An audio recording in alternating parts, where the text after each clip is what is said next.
Let us try this again. I'm going to try to shorten this video. When I was first learning, I had this amazing book. This is my book. I'm just using this for demonstration purposes. Talked about survival. You know, I love that. I've always been drawn to that. And this book was amazing with its information on edible plants and shelter and making primitive tools and everything. Great book. But I wasted so much time in my quest to make a usable bow by following their directions. It was bad. I'm not going to get into it, but I'm going to say at this point in my life, I can say that was bad information. I know enough about bows now to say that was bad information. And it wasn't until I finally, at Jay's Sporting Goods in Clare, bought Jim Ham's book. It was that small one. I forget the title of it. It was about bows and arrows of Native Americans. But when I got that book, suddenly that was good information. And I was able to make my first working bow, and it was actually so nice. It was American Elm. I sold it. My first $200. And that was like the very first successful bow I made because I was following good information from Jim Ham. You know, it's information is key. That book, the first one, probably sold millions of copies, you know? And just think about all the people that wanted to make bows, followed that advice, and just failed over and over again. Now, that said, there is a channel on YouTube, and I'm not going to mention any specifics. I don't want you to know who that is. I don't want to dox anyone or call anybody out, you know, specifically. Hopefully they might stumble onto this, you know, and maybe see the light. Maybe invest more time learning about how to make bows. But it was like done multiple times on their channel, how to make survival bows, and it was wrong. They did the same thing. I saw 3 videos that they did on survival bows over the course of years, like 4 years, doing the same thing and failing every time. Sure, they got a few shots off, you know, before the bow would reduce weight greatly and then fail. But they're relaying to their audience bad information, just like that first book, you know, and so, you know, I think that's kind of damaging to the primitive bow tribe. All these people that want to learn this stuff are getting bad information. Just saying. Now, it gets right down to survival, you know. Suppose you are stuck somewhere for an indeterminate amount of time. A bow is a handy device, be it for self-defense or hunting, you know, but your first concern isn't immediately, I'll use this, which is a proper bow. Your first priority is not making a bow within 4 hours of landing in your survival spot. Shelter, so you don't die of exposure. You get out of the rain. And water, you know. Food is farther down the list. You know, learn your plants, get something in your belly, you know. You don't have to immediately on your first day go out and kill a rabbit or a squirrel or whatever. Now, I'm not saying that bows aren't a priority. I am bow driven. A bow is a must. But what I would suggest differently is on your first day, within the first hour while you're making your shelter, you know, I would cut that bow stave and then split it, take the bark off of it so it'll start drying. You know, because that's where this person's failure is, just purely green bows. Just trying to just force a green thing into serving a purpose.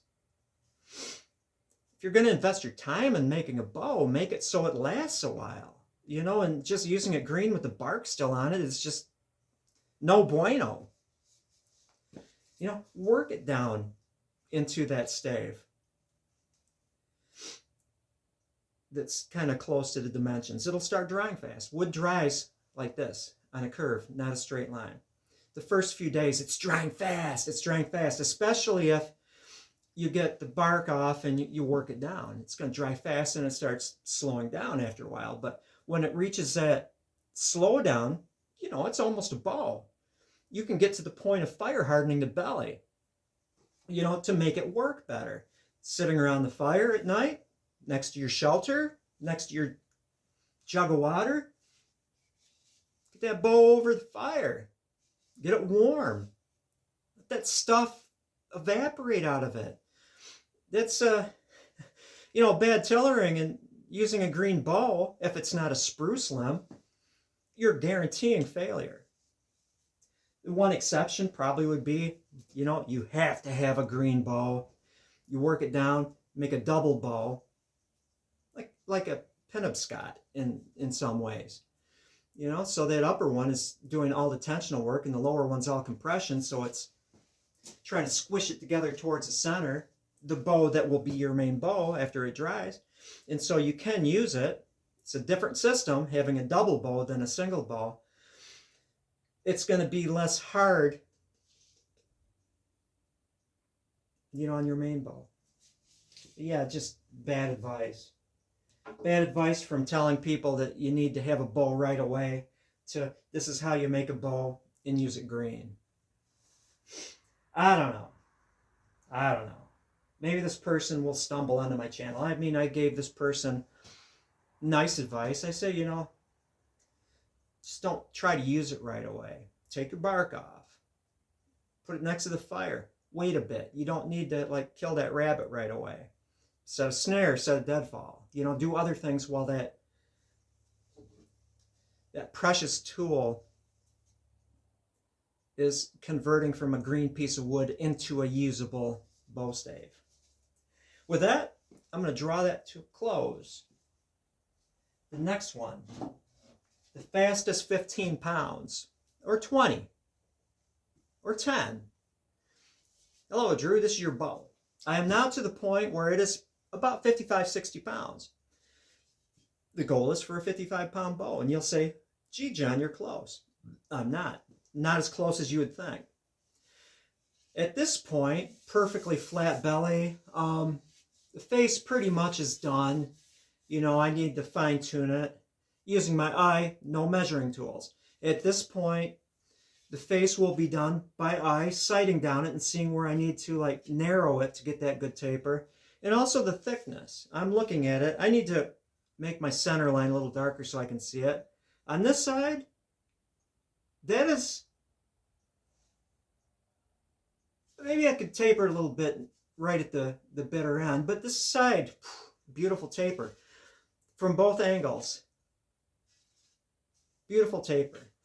On this side, this is again done by eye at this point. I need to reduce it by the thickness of a frog's hair right here. The rest of it is good. It just right here. And working down here. Right here. Just on this side. This side is good. Just a little bit here. Just doing it by eye.